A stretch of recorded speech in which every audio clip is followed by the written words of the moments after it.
Islam. I am Terry Phillips. Thanks for that. This is part two of I'm Not Negro Colored and Black. Part one, as you will hear, there was a bit of a technical difficulty that prohibited the completion of that particular podcast. So once you hear it, you'll hear that it was you'll hear it just cut off and the music keeps going. And it was one of these microphones I got from TikTok. Obviously they have a time limit, and I was on about an hour, almost an hour and a half, about an hour and 26 minutes, and it cut off. And I did actually charge it; it was fully charged. So I guess on these podcasts, I'll have to watch it a little more closely. So my apologies on that interruption there. And honestly, I kept talking. The funny part of it is I kept talking. It stopped at an hour and 26 minutes. I kept talking up to 2 hours. I was just talking, man, and wasn't recording. So I learned a valuable lesson there. I need to have a backup, some kind of backup when I'm recording. You know what I mean? So I'm grateful that the recording was successful. It did record quite clearly, and of course I got the little background music on there. It's all right, and the message came through clearly. All right. All right. So this is part two of I'm Not Negro Colored and Black. I'm actually finishing it on January 8th, the Christian calendar year 2025. January 8th being the most honorable noble Joe I.S.L.A.'s solar return. And so, of course, celebrating his solar return today, I took off work and kind of relaxed, kicked back, looked into some business things, some future planning, a little bit of Mauris stuff, and made some plans on future podcasts. So that's kind of how I'm celebrating his solar return for today. And so on this podcast part two, I'm gonna do some information on Negro Colored Black.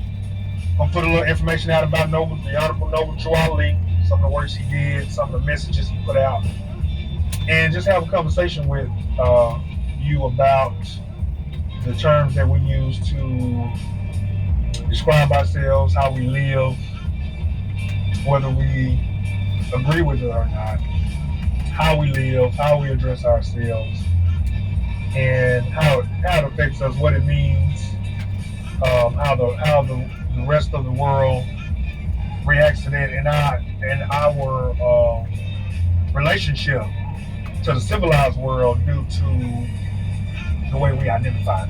All right. So the first part I'll go in on is Noble Joe I.S.L.A. All right. If you look at some of his works, his information, and there are of course several venues where you can go and check out some of the information and things he put out about the fact that we are not Negro, colored, and black, and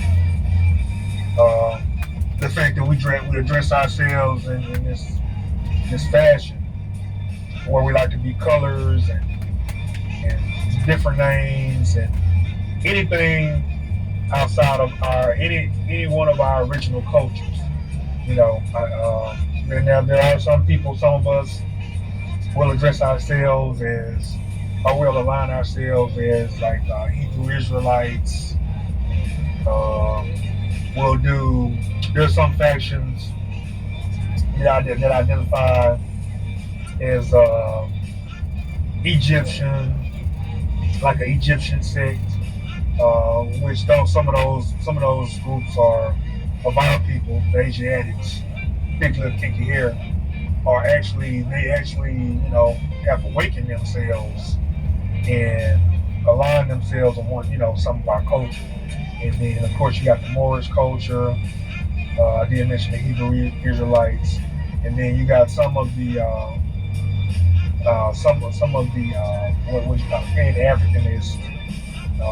They'll align themselves with some of the quasi cultures, like the quasi cultures, African cultures, which we call the Sumerians and Kemet, and the Missions, and a lot of other different names. However, in more the modern times, we fail as a nation of people under our Aboriginal culture, which was the Moorish culture, which is the Moorish culture or the Moorish paradigm. And so, in the early 1900s, I.S.L.A.M came forth. He went through he went through an unorthodox or an unusual way of regaining our information, him waking up to who he is and his part on this planet. He went through a very unusual, very unusual task to get all this information to us. And you'll see some of these informations on different Moorish websites. You go online. One I'm using tonight is rdbaypublications.com. It's an online university. It's a free website for any and everybody. I believe it's worldwide. It's a worldwide website. Anyone can use it, to look up information on your Moorish culture, all right? Our Moorish culture. So, let's see. I.S.L.A.M here. I'll read a little excerpt on his life and how he came to be, and kind of what he brought to us. All right.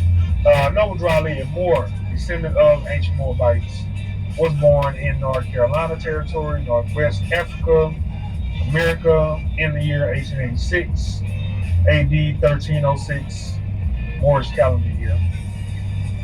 1886 is Christian calendar year.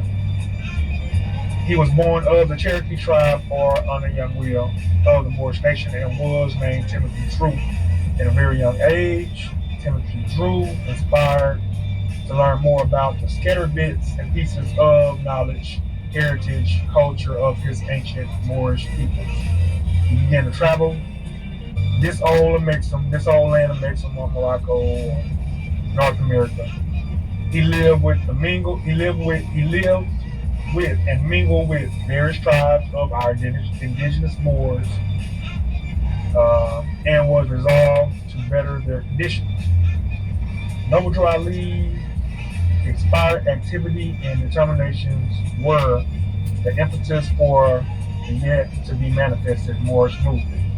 This movement was destined to progressively activate and change the whole mind frame, status, and political conditions for the defeated Moorish nation in Northwest Africa, Al-Morocco, North America, which the defeated Moorish nation, of course, are the beings that claim to be Negro, colored, black, street names, and every other name that we can think of, socially, politically, besides our correct name, our correct Aboriginal names, even our tribal names. All right. I.S.L.A.'s personal and political plights were to let us know that we had a status, we had a birthright. We come from a bloodline of people. Some of the names were Moabite, Canaanites. We had a lot of different names. Lemurians, depending on the time lapse or the timelines of our ancient ancestors and the languages. And a lot of the original names, or the Aboriginal names, are still what you call esoteric, or not in the mainstream, because they're suppressed. The languages that we spoke over here on the North American continent were, of course, in the ancient times, start with Sanskrit. All right, start with what we call Sanskrit, and then later on comes down to Arabic, and then your Latin, Spanish, Old Englishes, and then that's the Old English and the Englishes come after our Aboriginal languages. Before we fail to ourselves, we fail to ourselves in war and conquest and a bunch of infighting on these lands, and between us, some of the South Americans, some of the British and British Moors. There were a lot of tribal wars, and because of this, we pretty much lost ourselves. All right, and by losing ourselves, I like to tell this story over and over again, our lineage over and over again. You hear me repeat this a little redundantly because it's not really talked about along the mainstream.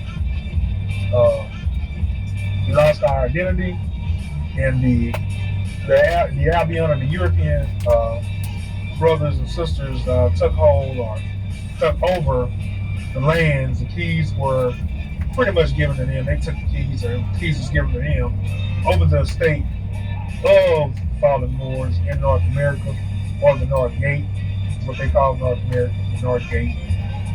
And thus is where Negro, color, and black, and all the caste systems came into full fruition and full life, especially during the 1800s. Full manifesting in early to mid 1800s. Some of those timelines include the Berlin, you got the Berlin Conference, and then fast forward into late 1800s, when you got more of the papal bulls from the Pope, the manifest destinies. You look these terms up, you'll see where more from a religious conquest perspective through Catholicism or Christianity, and even through Islam, a small sects of Islam, where conquest was still happening through political and religious dogma. And this was to fully manifest the downfall of the Moors in North America and the world over. All right. Now, Septentrionalis, he came through and he always told us we weren't Negro, colored, and blacks. We're Moors. We have a divine lineage. We have a superb history. We come from a great people, and the more work he did for us traveling around the world, and a lot of times it said that he was traveling the world in spirit. I mean, the man knew some of our ancient techniques, spiritual techniques that we used, and he, traveled to North America, traveled across to the so-called east down to South America as well, to the Pan American Conference, to declare our estate and to declare our bloodline as Moors, and as Moors of the planet, all right, of North America, but of the planet, in a form of unity, to bring about unity amongst Asiatics, and to bring about the distinctions of, on planet Earth, the human race, and within that human race, you got Asiatics, everybody of Asiatic descent that descend from the Aboriginal pedigree, who are Moors that claim to be black or all these other names, and then you got the distinction, which is the Europeans or the Albion type pale skin brothers and sisters, right? And so I want to read one of his sayings, one of his prophecies on here about us being at home already. The fact that North America is our state. And one of the prophecies, this is prophecy 148, and it says, Sister M. Peyton Bay said that the Holy Prophet said, "You are from Missouri. I have got to show you." All right. And then one more I'm going to read here. There's another one. Where is that one at? I like to read through his prophecies because they are, here we go, 154. The Holy Father said this is the uniting of Asia. So basically, the Father was trying to wake us up, especially us, the ones that identify as Negro, colored, and black, from a unity perspective, a unity consciousness perspective, to let us know that we are at home, and at home for us, the Moors is North America, which is all right over across seas. You got Asia Minor.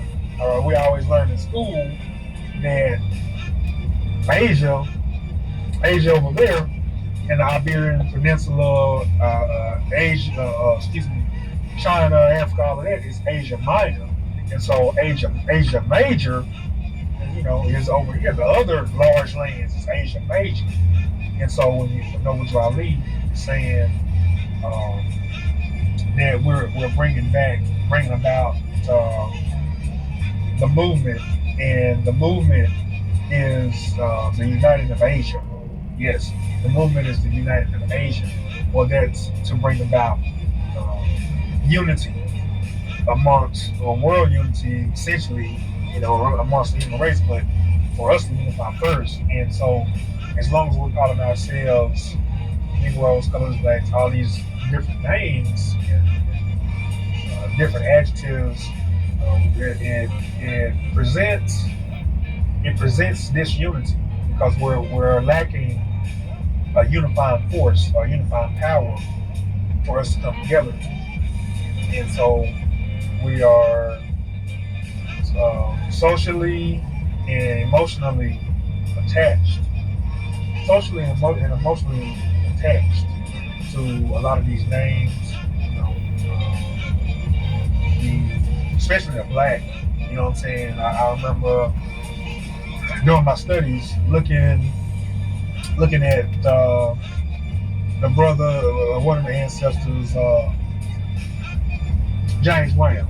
All right, and I still to this day love some of James Brown music. And so that one song he did during the civil rights era, I think it was, to kind of help us have some kind of pride about ourselves, because we were marching and trying to get the attention of the European during that era of time, and so we went through just a lot of war going on, and war going on, and a lot of things going on. We was lacking a lot of feel good about ourselves, and so because of the Europeans, they rise in the power, they rose up in technology, high technology, war and conquest, their popularity was rising, so we fell all the way on our face. So, some of our ancestors was marching and trying to get their attention politically and socially. Well, we was lacking that status. We claimed to be Negroes and all these other things. We was lacking that status, and we forgot that we're actually nobles of the land. And so anyway, talking about James Brown, he came up with the song, I'm Black and I'm Proud. And that song, I'm Black and I'm Proud, was, and look, the ancestor, I don't know what he was thinking of with it. I don't know anything behind the scenes, or why he did that song, or why he wrote it, or why it was put out, when it was put out. However, that song was huge as it pertains to us claiming the adjectives Negro, colored, and black. I mean, it was huge, all right, because, it's a beautiful song, as far as its approach, in essence, meaning that, well, my skin tone, well, of course, we copper colored. However, copper colored, more darker, lighter, whatever. I'm copper colored. I'm all right with my features. I'm all right with myself. Essentially, is what it's saying. I'm proud of my, my skin tone, my fat lips, my kinky hair. They didn't really have a lot of braids, but there were locks back then. I'm proud of my locks. I'm proud of my, my afros. The sisters had beautiful sisters. My great grandmothers and grandmothers had wore afros, and our mothers rocked afros back then. And beautiful. I'm proud of all of it. You know what I'm saying? And so that's essentially the energy that was used in bringing that black crowd. However, in actuality, that black was used to implement a caste system that within that song, within entertainment. And entertainment is used as a psyop, to always bring us from that level, from that level of being civilized or being advanced, all right, keeping us from an advanced state. And so it's usually through entertainment, through parody, through acting, through different things, different venues, to keep us away from things that are good for us as aboriginals on this land, to keep us from the estate, to keep us from our inheritance. And so, that song, that's one example that I remember now that I think back on my studies. I just looked over it, I examined it, and I was like, man, this is a whole operation that was done with and I mean, the song gets big. I'm Black and I'm Proud. It gets big for James Brown. I mean, he did good with the song and everything, shows, traveling, and things like that. So, again, that's one example of where the caste system was implemented and mentally submerged itself in our psyche through entertainment.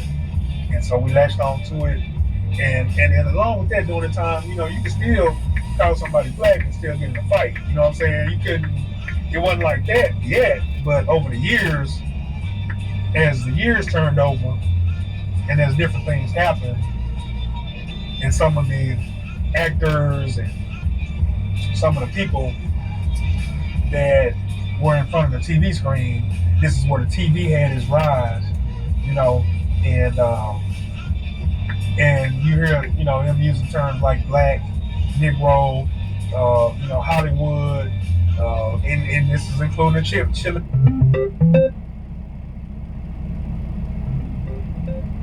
circuit too, using those derogatory names to identify and making those names mainstream, pretty much. Making the names mainstream. All right? And we started accepting those names and using those names. All right? And so with that brought us deeper into the psyops of Negro, color, and black. And that's pretty much the history on it. And then up to this day, we still use these names, but we expect, now look, we should all expect the best. I expect the best. I expect to be given the best. I expect my rights to not be trampled upon. I expect to be treated as a human being in any society, all right? However, when it comes to politics on this planet, especially in North America, I see a lot of different, although we navigate in our different Aboriginal cultures, and everybody, some of us don't navigate in any Aboriginal culture or any of our cultures. However, we still deal with the protocols of the politics. We go and vote, we go use the supermarkets, we go buy water, we go buy clothes over here on these lands from these corporations. And one thing we have to do is we have to make sure our status is correct. Simply because we don't know much about it. And so that's dealing with the politics of things. All right? We are dealing with the politics of things, whether we want to or not. And so I noticed that, and I'm saying this just to give more examples on why we're not Negro, color, and black. All right. And so I've noticed that we'll a lot of times we'll pick and choose when we want to deal with politics, but then we want to claim that it has nothing to do with us. That brand of politics has nothing to do with us. That ain't got nothing to do with me. I'm this, I'm that. You know what I'm saying? I'm black. I'm gonna be black. I ain't that more stuff, that Hebrew Israelite stuff, all them religions. I ain't messing with all that stuff, you know. But at the same time, it has everything to do with you when you go to court. When you go to a courtroom, a courtroom is all about status. That's the funny part about it. It's all about status. All right. Jurisdiction. What jurisdiction is status, right? Let's look at the definition of jurisdiction. Let's just look at because when you're dealing with a courtroom, it's jurisdiction. It's three. Whenever you read the lawyers, and when they go to law school, then they big. And this is what I studied. They big tests. Some of their big tests has to do with jurisdiction. You know what I'm saying? A lot of the lessons, well, some of the lessons that are pretty big have to do with jurisdiction. All right. So when you go to court on this land, when you go, and of course, a lot of these courts are commercial courts. They're not real. The real courts are constitutional courts, and the closest thing to constitutional courts, you know, are the district courts on some levels. So let's see. Definition of jurisdiction. Let's do Black's Law Dictionary. Black's Law Dictionary, jurisdiction. All right. And I'm gonna read just one of the definitions here. And it's another one here about Congress.gov. I like to read that. Let's see. Definition citation. It says pertaining definition of jurisdiction or jurisdictional, pertaining to or relating to jurisdiction, conferring jurisdiction, showing or disclosing jurisdiction, defining, limiting jurisdiction, essential jurisdiction. All right, that's not really a definition. Let's try another. All right, try another. Let's see this one here. All right. Here's a good example. Jurisdiction refers to a court's power over a person or entity, which that's personal jurisdiction. That's one level of jurisdiction, which they're breaking up. I want an overall definition. So there's three levels of jurisdiction: personal jurisdiction, territorial jurisdiction, and subject matter jurisdiction. And those are three levels of jurisdictions that a court needs in order to proceed, which would due process from constitutional matter. All right, so that, and all of those jurisdictions have to do with your status. All right, it has to do with your status. If one nation or people or somebody of a different nation, say they claim you did something to them or something like that, and y'all are not of the same nation. You know, well, you're in another nation, and you claim that you can't prove it. Well, you know, they're a different status than you. You know, they're a different nation. That's a different status. Therefore, you don't have you have to establish jurisdiction over them, meaning that you got to prove what wrong they done to you. All right. So this is all about status. And your legal status, and your status has to do. It comes from your bloodline. Is where everything comes from, and we all got statuses one way or the other, whether we want to deal with it or not, whether we want to give rise to it or acknowledge it. You call yourself black, well, that's of a lower status, and you can read a lot of this stuff online. A lot of people are talking about it, have been talking about it for years. Even if you know this, just to know it, I mean, you may have knowledge on it. Yeah, I know black is a social term. I know what it is, but, my mama and them, we identify like that. That's what they say, so that's what I'm thinking. And it's cool if you know that. Use your free will, however, there's a kickback, there's a takeback that, claiming that particular status. When you claim your Aboriginal status, well, that's more of a leadership capacity, or you're national. When you claim your Aboriginal status here in North America, claiming to be Aboriginal, say one of your so-called quote-unquote Indian tribes, and you claim that, well, you're not claiming black, and that particular approach heightens your status, it raises your status, and therefore certain jurisdictions can't be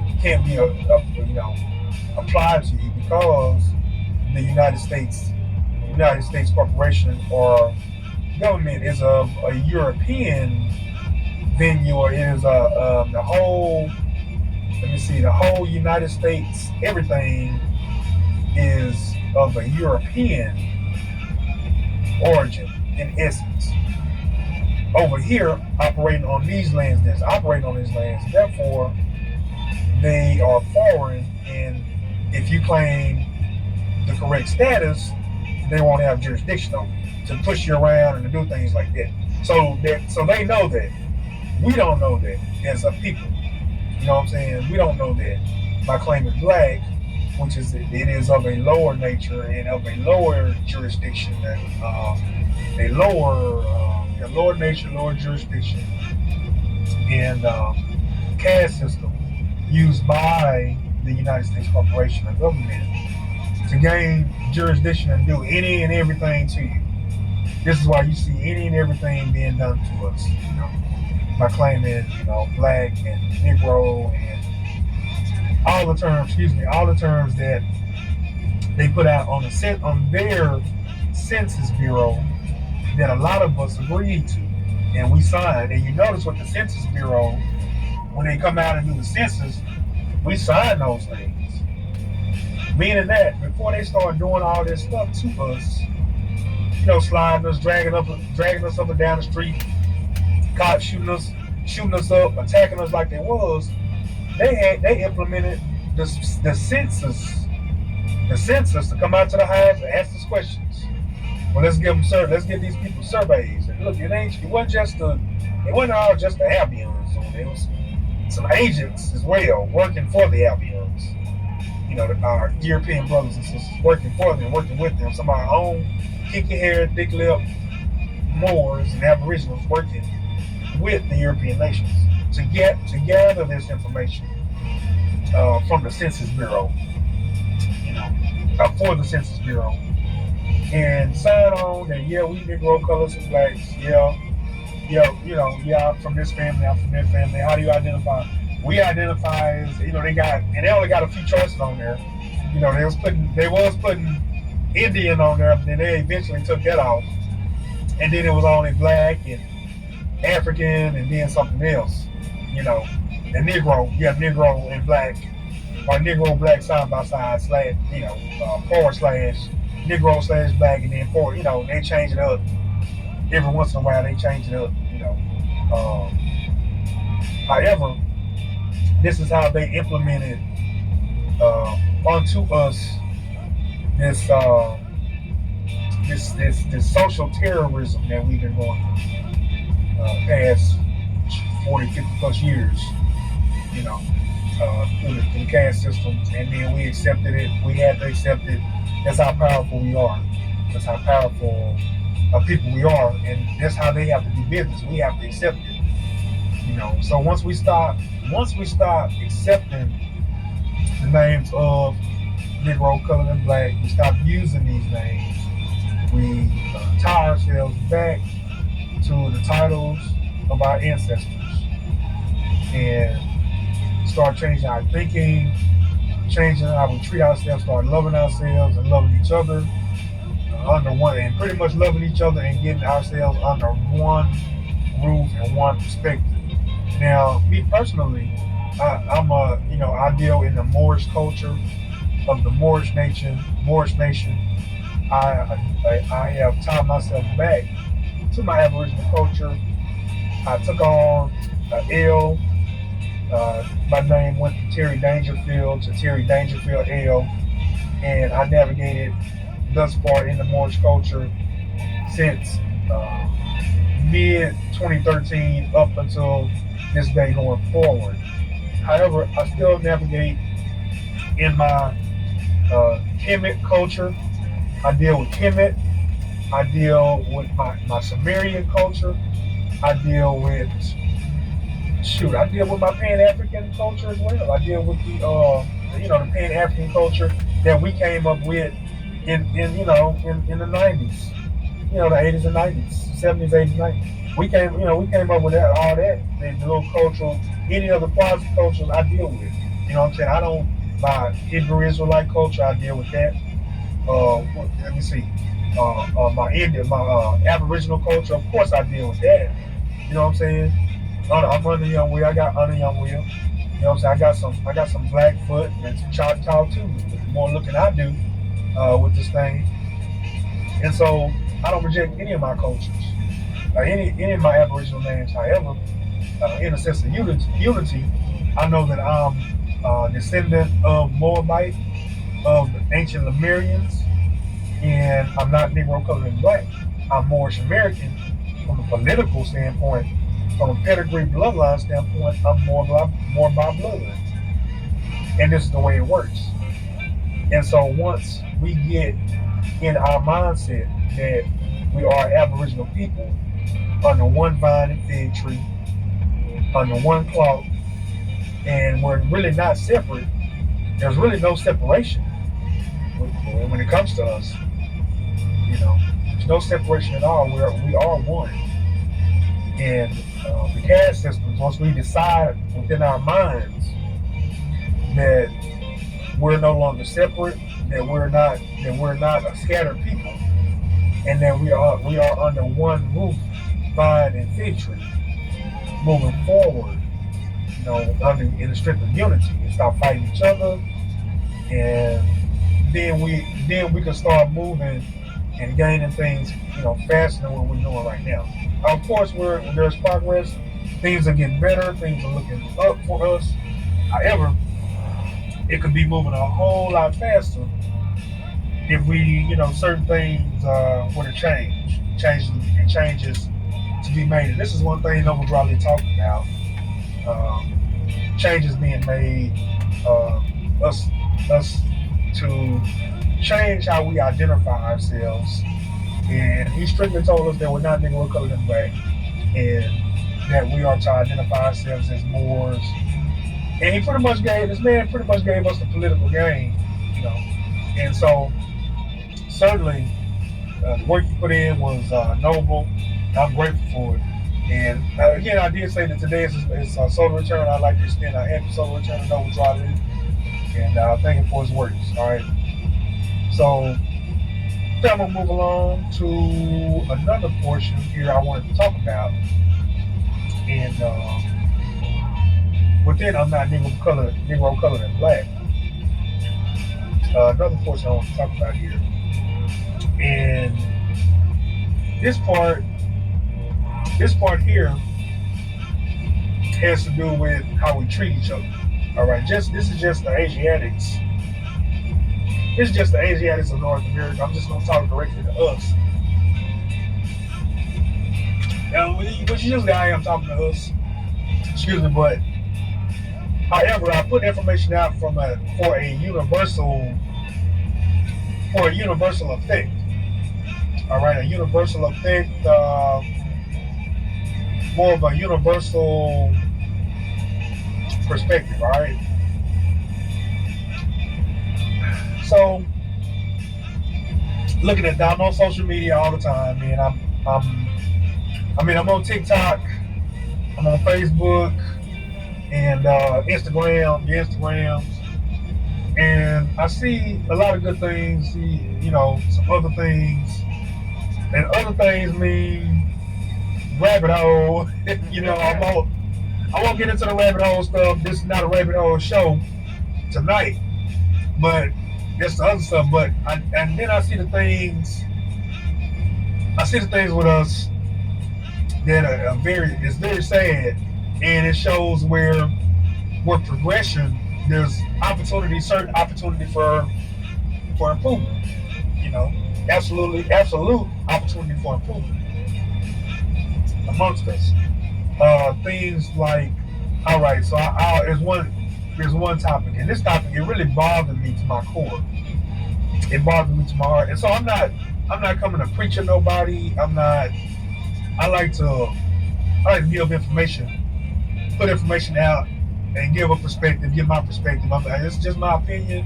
A lot of it is my sentiment. However, you take it in as you want to. You can reject it. You don't have to accept it. But however, if it's the truth, it's just the truth. You like and love it. I'm not dealing with it in that fashion. I'm just putting it out what I noticed, and it's on the record. So on TikTok, this is particularly on TikTok, right? It's this young sister, right? She can't, and this has to do with how we treat each other and learning to love instead of hate. All right, it's this young sister on TikTok, and her name is, I think her name is Kaya. All right, and she got this show. She got this show, Cooking with Kaya, right? Now, some of y'all might have seen this her show, her page on TikTok, right? And the name of the page is Cooking with Kaya. So if you're unaware of it or you don't know about it, so Cooking with Kaya, she's this young lady. She can't be no older than about 25, man. I mean, young sister, and she's just enjoying her youthfulness, and she do her thing, right? She get on there, she'll cook a meal, and she'll do a little dance, right? She do like a little dance, and she's very shapely. It looks like she works out, and she has a beautiful body. She works out. All right. Most of us, when we're young, we're in our 20s, all of us, male and females, we have some good looking bodies. You know what I'm saying? Muscular and six pack and all this other stuff, flat stomach, all this other stuff. And so she's young, she's vibrant, and she cooks really well. You know what I'm saying? She has a lot of meals that she cooks, and so she'll show her this, she'll show her little meal, and she'll do her little dance and sing, welcome to Cooking with Kaya, right? And so one of the things she said on her show is that cooking like this, I'll take your man. You know what I'm saying? So that might have been part of what got her in trouble, but I don't know where it should have gotten her in trouble. You know what I'm saying? It's just like, well, anyway, what I noticed was a lot of the sisters started making videos where they did not want their men watching this young lady, because she would do her dance, she'll be twerking and stuff like that. After she show her dish, she'll twerk a little bit, do a little dance, and so a lot of the sisters was coming out showing their disdain for Cooking with Kaya, and requiring that their men don't watch her page, don't like her page, as if she was really doing something wrong. Now look, everybody got their relationship limitations and things like that where you don't want your man and woman watching certain things. That's cool. I ain't talking to y'all. I'm talking about something else. All right. This lady people was literally on their pages, and particularly some of our other sisters, was on their pages, just finding anything wrong to say about this young sister, anything wrong to say about her. And so the more I looked at her page, I listened to some of it. I was listening to, she dancing and twerking and doing all this stuff on her page, and so I see a lot of that going on TikTok, but nobody's saying, a lot of twerking, a lot of other things going on TikTok, but nobody's. I know someone said anything. No one says anything about those type of things. Some of the, like, there's another page about women that prostitute, and and some of the vulgar things that go on, and look, and a lot of those women get praised. You know what I'm saying? For that. But this young sister, she just cooking a meal, and she twerked a little bit and doing her thing on her page, and she got a lot of hate. And I was trying to research this and study this. I'm like, well, what's so bad about her doing it? What's so bad about her promoting her page in the way she do it? It's a good page. She's showing people how to cook certain dishes. She's showing other women.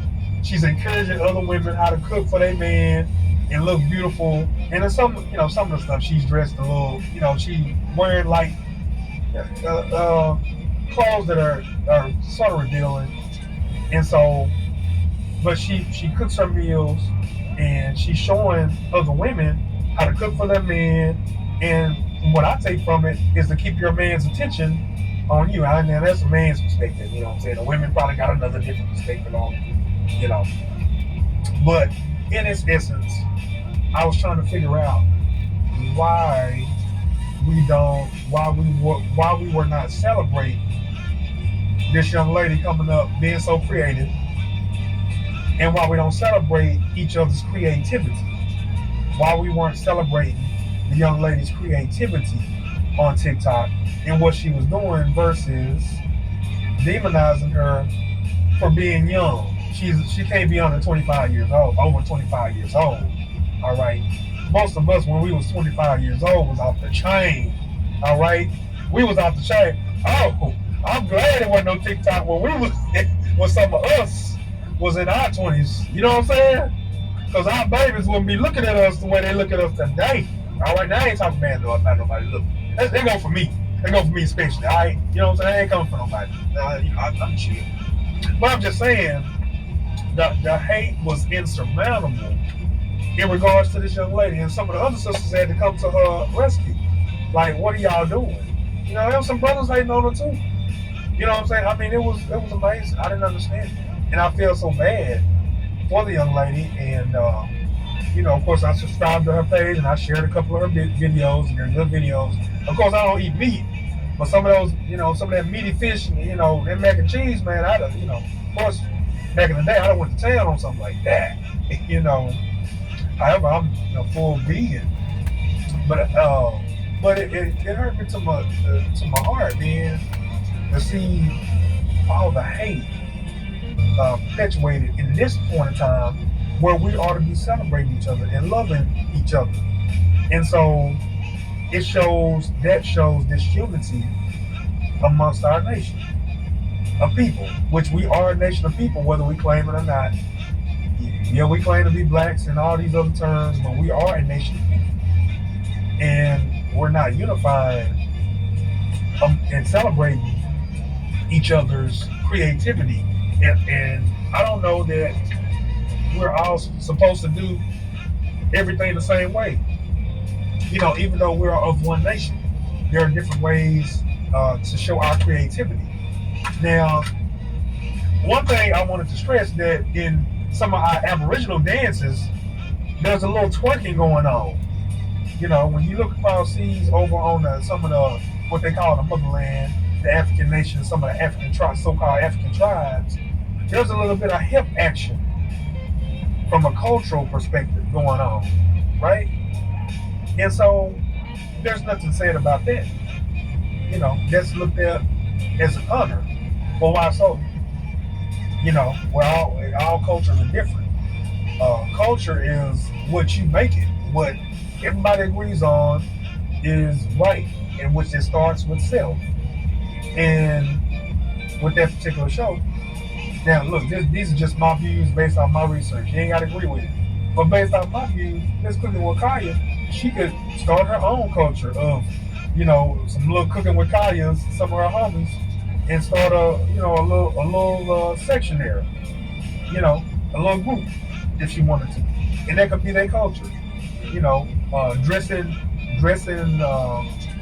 beautifully, however they want to dress, and cooking for their men, you know, start a little movement, and that's their culture, and they twerk a little bit, and that's their culture, and it could be respected the exact same as some of the other sisters across seas that twerk when they dance and do their things when they dance. It's the same thing. Essentially, it is the same thing. And so this sister here on TikTok got so much hate. And it was a huge reflection on the state of our people. Just that phenomenon right there is a huge reflection of where we are in our progression as a people on these lands, pertaining to our love for one another and love for ourselves. All right. It also shows how we judge others and won't reflect on ourselves. And what appeared to me with how the sister was judged, how the young lady, was judged and hated on. I mean, literal hate, which is very sad. It it showed where we was. It showed where we were as a people, as far as our our love for ourselves and I'm not one. I don't want to use big words, but it it showed a projection of how we don't deal with ourselves. You know what I'm saying? With our mates, perhaps. You know what I'm saying? Perhaps with our mates. This sister showed, a lot of people, let me see, how can I say it? Some of the women they didn't want their men, and that's cool, they didn't want their men looking at them. You know what I'm saying? For whatever reason. Maybe they don't want to cook for their man and dress up. And she say, I'm coming to take your man because you're not doing what you're supposed to do. Maybe that's what it was. I could be wrong. You know what I'm saying? Maybe that's what it was saying. That's what it was looking like to me. That's one of the reasons why. And perhaps it was just, I don't know. It was an interesting phenomenon, just to say the least. So just look that up. You can look up, go on TikTok and look it up for yourself and look at some of her. I think they got her page closed down. One of her pages. It was sad, So anyway, I won't hammer the nail too much on that. I was just using that as an example to show how we, the disunity shows us that we need to learn to love more instead of hate. And my studies telling me is because how we identify is one of the symptoms of our treatment with each other. It's just one of the symptoms. It's not the only reason, but it's one of the symptoms. If we identify and we know that we are one nation, or even just deal with it in our mind, regardless of what we call ourselves, we know that we are one nation, we are one blood. We know this. When we're looking at some of our older brothers and some of our older sisters, online or whatever, and good things are happening for them, bad things are happening to them. Well, we know that's our people. In our mind, that's our people. That shouldn't be happening. Why is this happening? We're gonna start questioning some things, and that shows love for ourselves. That begins to show love for ourselves. And this is where we get ourselves together in our psychology, within what they call mental health. We get our mental health together. And the hugest part of mental health, this is for me, what I noticed and helped me ascend and evolve is me to start loving myself. That was the biggest part of mental health, is for me to start, to begin loving myself and accepting all of my cultures, accepting the fact that I'm not Negro, colored, and black, that I am Moabite, I am Hakupaton, or Egyptian, quote unquote Egyptian. I am Aboriginal. I am Hebrew, or Hebrew Israelite, which Hebrew is where Hebrew come from. I am all of that. We're one blood, right? We're one blood. You see, and we fail. One of our cultures was suppressed, was taken from us and hidden underground, and that was the Mauris culture. That culture, was hidden in the after 1776, after the late 1700s, and it was through Papa Bull's Manifest Destinies was the early portions, and the doctrine of discoveries, and Masonically, you name it, this culture was taken underground. Our Moorish culture was taken underground. That's it. You can call it a religion, you can call it that more stuff, you can call it what you want to. The Moors did some bad things. The Moors did this, the Moors, anything negative. It's still your culture. You got that dark skin, you over here in North America, yep, that's your culture. That you talking about when you say the Moor, when you're saying the Moors in third person. third person. The Moors did it. The Moors. You talking about yourself. You talking about your mother. Your mother is the Moors. Your father is the Moors. These are your forefathers. These are our forefathers and our foremothers. Moor is not the limitation of who we are, but it is the essence of who we are. Yes, it is. That whole culture, whether you're a Christian in the church, or a Muslim in the mosque, or a pimp, or a pimp in a nightclub, or a homeless lady in the bathroom of Exxon or Shell. The Moorish culture is your culture. Whether you are a preacher, a nun, a doctor, a homemaker, a rapper, a ball player.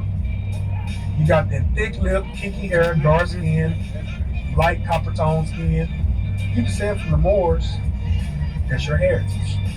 And we're not Negro, colors, and blacks. So I just need to make that distinction, that particular distinction, those distinctions, based off my personal studies and the studies of other noble Moors who I learned from. And put it out on this podcast, That More Stuff podcast. By the way, this is that More Stuff podcast. Speaking earlier of That More Stuff, this is That More Stuff podcast. All right. Excuse me for not mentioning that. So yes, what else? Learning to love instead of hate. We would begin to treat ourselves right, treat ourselves better, and we won't be so easy to show disdain toward some of our other people, online. They're showing their creativity. And the creativity may be different. We are all the same, but we are all so very different. All right, we're the same, but we're very different in so many different ways. And so that has to do with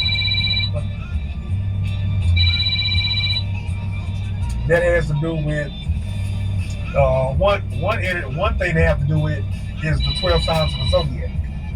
All right, and just a second, someone's calling. Please excuse me.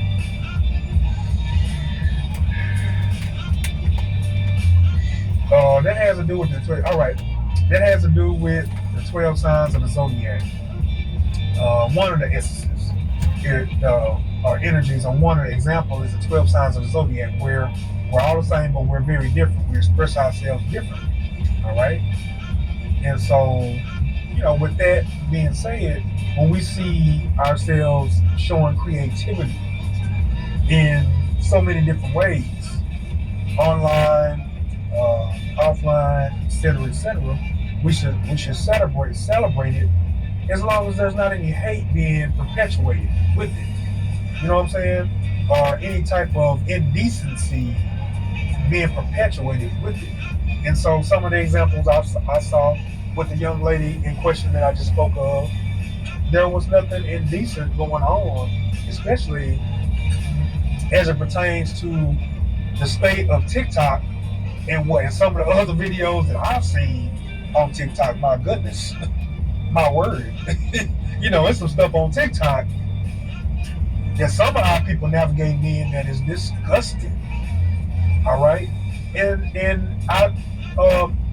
some of it gets celebrated. Some of course, you know how it is with fighting and the negative things get celebrated. All right, I'm talking disgustingly negative. You know what I'm saying? And so it's just in essence, it's a learning lesson that we are a powerful nation, and that we are way more than meets the eye, and our creativity should be celebrated. And the separateness and the disdain comes with all these, derogatory names, and the fact that we're slowly moving toward unity. However, it will certainly speed up if once we stop addressing ourselves from an inferior fashion and start presenting ourselves in more of a advanced state, of being, an advanced state of mind. And the United Nations is a great example. And the United Nations is certainly a venue that we use for legitimacy over here in these lands. We deal with the United Nations, and so the United Nations they set forth laws, different codes of law internationally, and different protections for the people internationally. However, we have to navigate in unity. They deal with nations in unity and not in disunity.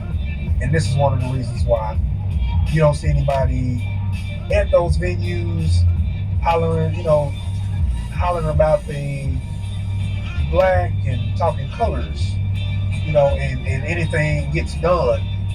You better be Aboriginal or having some kind of status, Aboriginal or claiming a Mauris culture or nation, dealing with the United Nations and going before those venues, et cetera, and even getting a seat if you're trying to do something like that. I mean, we don't need that as nobles of our own land. We got our own United Nations over here in North America. If we claim it, we got our own nation states over here. Really, once you do studies out, you'll see, particularly through our, Moorish Aboriginal culture and cultures, that we have our own United Nations over here. And in essence, we're the leadership of this planet. All right, but that's another podcast for another day, of course. And I think I'm gonna end this podcast right now. This is Net More Stuff podcast. This is part 2 of I'm Not Negro, Colored and Black. Just wanted to finish up what I was putting out on part 1. So excuse the plot if it might have went a little, the information might have went a little left. But I just some information, some points I wanted to put out.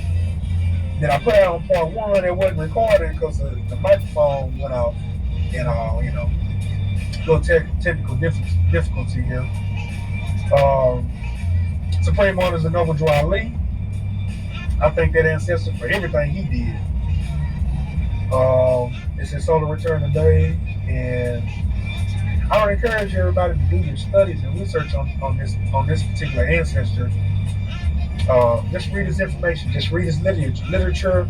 Whether you agree with it or not, it's neither here nor there. I don't have to agree with anything he said. I'm gonna read his literature and see what he's saying and see if it's true or not. Everybody, everybody that is copper tone, olive color, dark skin, thick lips, kinky hair. You call yourself black, or you call yourself any of those derogatory names, or you identify as any one of those names, you should read about this ancestor of Toronto. All right. Honors to Marcus Garvey. Honors to all the matriarchy ancestors.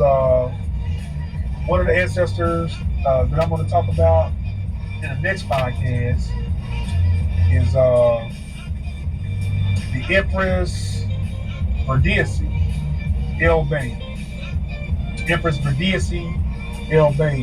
Supreme honors to that ancestor. I'm doing a whole podcast on her because of what she did and the work that she accomplished.